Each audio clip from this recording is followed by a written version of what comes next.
So, as we all know, airline stocks got completely destroyed during the pandemic, especially during the early stages of it when there were lockdowns and things like that. A lot of people weren't even allowed to go on commercial flights. And even when those lockdowns were lifted and flights were resuming, a lot of people still didn't want to go on flights because of new variants of the pepperoni. A lot of airlines still had restrictions and reduced capacity. I mean, overall, it's just been a disastrous time period for airliners.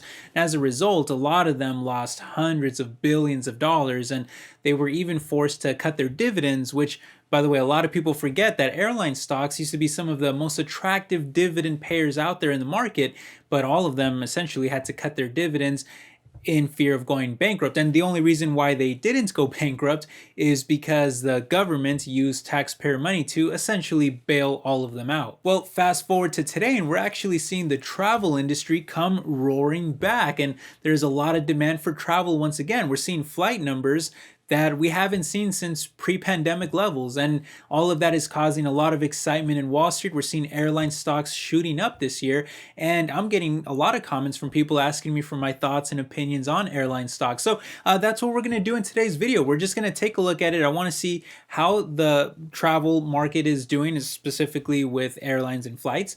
And I want to take a look at the most popular airline stocks out there, see if there's any good value to be had there. And if so, I want to also take a look at which ones are the best ones, because there's so many airline stocks out there. I want to kind of rank them from best to worst based on my opinion too. So it should be a fun video. I'm going to break it all down. I'll also give you my personal opinions as well. At the end of the video, I'll let you know what I'm doing too. So it's going to be a fun one. By the way, if you want to see a similar type of video for cruise line stocks, because they experienced they had a very similar experience, then let me know. I'd love to make that video for you guys as well. But with that said, let's not waste any more time, guys. Let's just jump straight into this and let's take a look at these stocks and everything that's going on. All right, now let's start by just pulling up some of these stock charts so that we can see what exactly happened and where they're trading today. Now, first of all, to keep things simple, we'll be specifically addressing the top 6 airline companies in America, all of which are publicly traded, and that's going to include American Airlines at the top at 17.5% market share, Delta Airlines in second place, which, by the way, I used to own Delta stock myself because they had a super attractive dividend, but I did eventually sell out of it when they no longer paid it. And they sit just barely behind American at 17.3% market share. And then we have Southwest Airlines at number 3, just barely below 17%, with United Airlines rounding off the top 4 at around 15.6%. So those top 4 are all super close in terms of market share. They're really like the market leaders. And then at much smaller percents, we have Alaska Airlines in 5th place at just a bit above 6% market share, with JetBlue Airlines finishing it off in last place at 5.5%. So starting with the current leader, American Airlines, ticker symbol AAL, they were actually falling pretty heavily before the pandemic hit, but once it did, they crashed even more before seeing a large recovery with all of the bailout and stimulus money being pumped in, but then they proceeded to gradually fall once again in the coming years as the economy slowly deteriorated. However, so far this year, the stock has actually rebounded by over 30% in 2023, but is still down a monstrous 73% from their all-time highs from back in 2018, and overall, it's just been a super volatile stock the whole way. Delta has been a little less volatile, ticker symbol DAL, but they too have seen similar crashes and rebounds recently with over 30% gains year to date, but it is still trading over 32% lower than their pre-pandemic highs. Southwest Airlines is a little different though, ticker symbol LUV, as they are actually flat this year, even throughout this recent rebound in airline stocks. But they are also currently trading at less than half their value from the top. United has been all over the place, ticker symbol UAL, and they are currently up over 40% year to date, but are also down close to half their value from their pre-pandemic highs.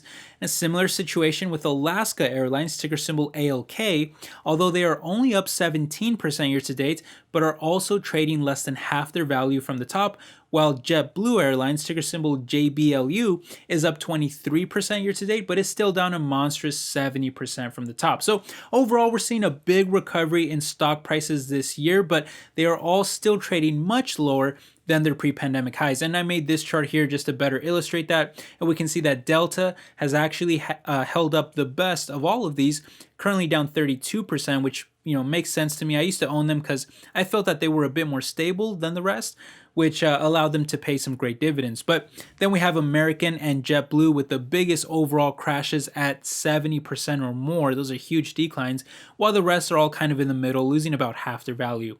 Like I said, though, this year has been a large recovery for all of them, and that's of course due to the travel market itself seeing a big recovery too. Here's a chart showing global airline passengers. I'll zoom in a little so you can better see it. But pre-pandemic, we had record high numbers of about 4.7 billion. But as soon as the pepperoni hit, that number crashed by over 60%, down to less than 2 billion. Then in 2021, it recovered a little to above 2 billion, but it was still extremely less than what we're used to. And even last year, it was still sitting at about 1 billion fewer passengers, which is about the same level as all the way back to 2016. So that's not very good. However, this year has been a major recovery. I pulled up these numbers here from the TSA, so it's official government numbers for the US, and they're broken down into daily checkpoint travelers. So I just added all the numbers for June in each of the past 5 years, and here's what it looks like. So you can see that huge crash in 2020, then a giant recovery in 2021, which continued into 2022. And then here in 2023, we have almost the same total number as the pre-pandemic levels. So it's practically back to normal this year, and that's a huge positive sign for the travel industry. So considering that the market has mostly recovered, yet the stocks are still down huge from the top, and they're trading at some very cheap valuations at a forward PE ratio that is significantly lower than the sector, with American, Delta, United, and Alaska all trading more than 50% cheaper than the sector, I can definitely understand why some may be wanting to buy these stocks. I still have my own personal concerns though, which I will address more towards the end of the video when I talk about whether I would consider buying any of these stocks myself. But before we do that, I actually want to know which of these stocks are the best among them. So let's go ahead and rank these stocks from best to worst. And to do that, I'm going to use a points-based grading system. It's a very simplified system. I just kind of made it up here, but we're going to run through different categories. And in each category, I'm going to award these stocks points based on how they perform against each other, and the points will be from 0 to 5, and I will be awarding those points in each category depending on how they perform, and then I'll be updating the totals. I'll show you who's in the lead and all that, and then we'll have a grand total at the end. It'll make more sense as we run through it, but let's just go ahead and jump into some categories and let's see how these stocks hold up in different areas.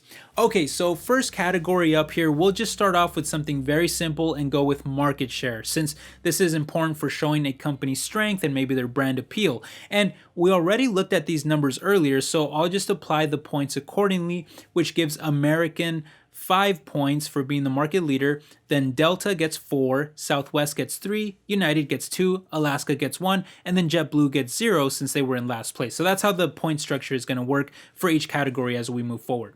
Okay, next up, next category, we'll go with another metric here that we already used in the video earlier in the video, and that's the forward PE ratio, which is important for seeing how expensive a stock is. And I'll apply those points accordingly too, which still keeps American at the top with 9 total points, while Delta and United are the next closest at 7.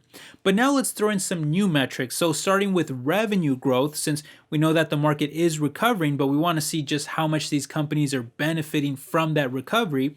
So let's look at these numbers. I put both 2023 and 2024 revenue growth rates on this chart. These numbers are from Yahoo Finance, by the way.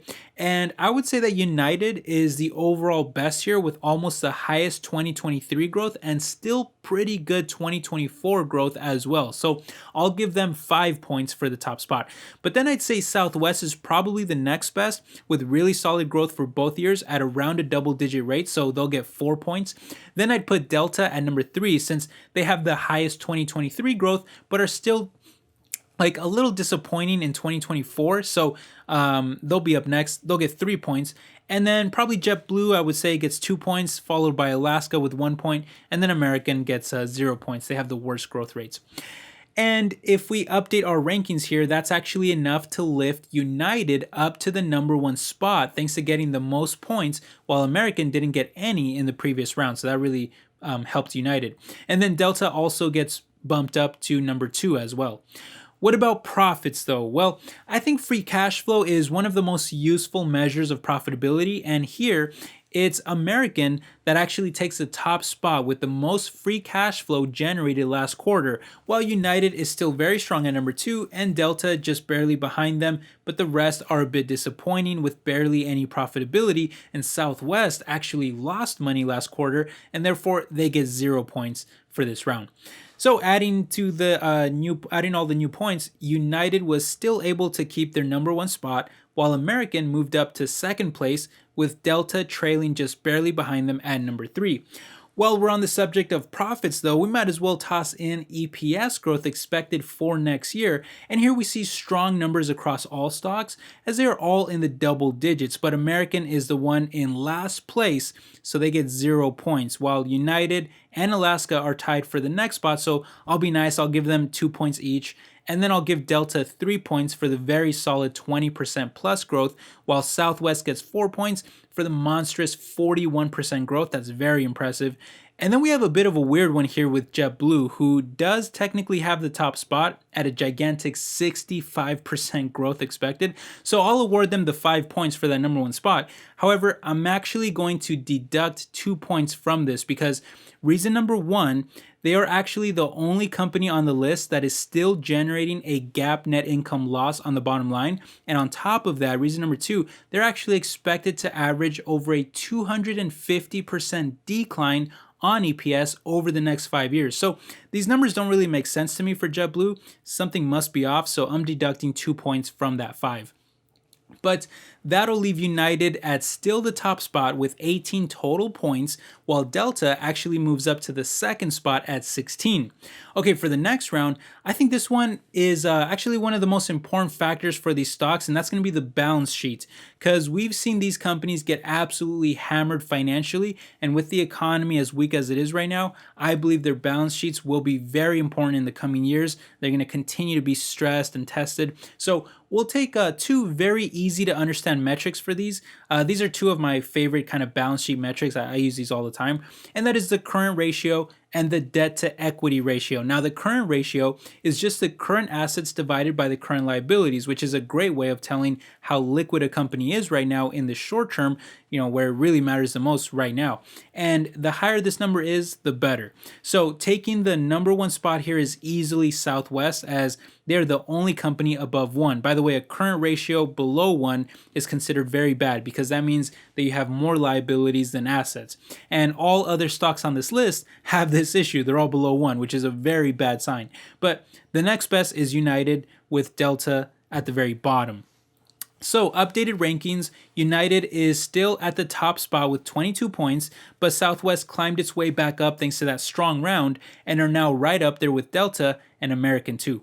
What about the debt to equity ratio though? Well, that measures how much long-term debt you have divided by the shareholders' equity, which is the total assets minus the total liabilities. And this is a great way of measuring how well the company can deal with their long-term debt, which can be a huge burden on the business over the long term if you don't deal with it soon. So you got to be able to manage it. So that's what this metric is really good for measuring.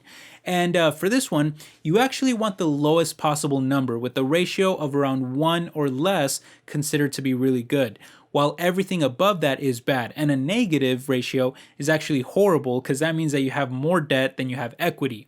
But here, Southwest is again the winner. They'll take the most points, while Alaska and JetBlue are very close behind, but United and Delta are very bad at around 10, and American is the worst at actually a -12. And to be honest, I consider that almost uninvestable if you're dealing with that much debt and so little equity. So these are really horrible balance sheets in my opinion. But updating the rankings here, that's going to push the other stocks ahead, with United still at #1, but Southwest is quickly closing the gap at #2. And finally, I'll just throw in one more category here. We're going to look at percent away from average analyst price target to show how much upside potential is estimated by analyst price targets right now.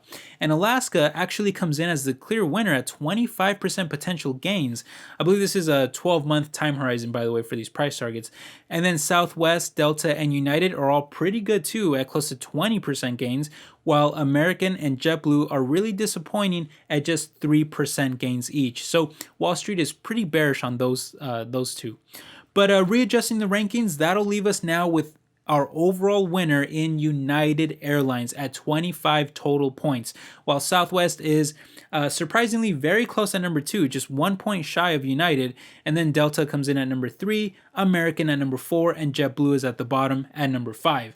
And yeah, overall, I would say that these rankings do make sense. And by the way, they also correlate a bit with the analyst price targets, which makes me think that they're also looking at some of the same kind of analytical metrics that we're, the very basic ones that we're also using as well. So there's some overlap there, and I think that makes sense. But what do you guys think? Do you agree with these rankings? Do you own any of these stocks? Are you considering buying any of these stocks? As for myself, I admit that they are very tempting, especially with how low they are. They've got some cheap valuations here, even with the run-ups this year, with the rebounds this year.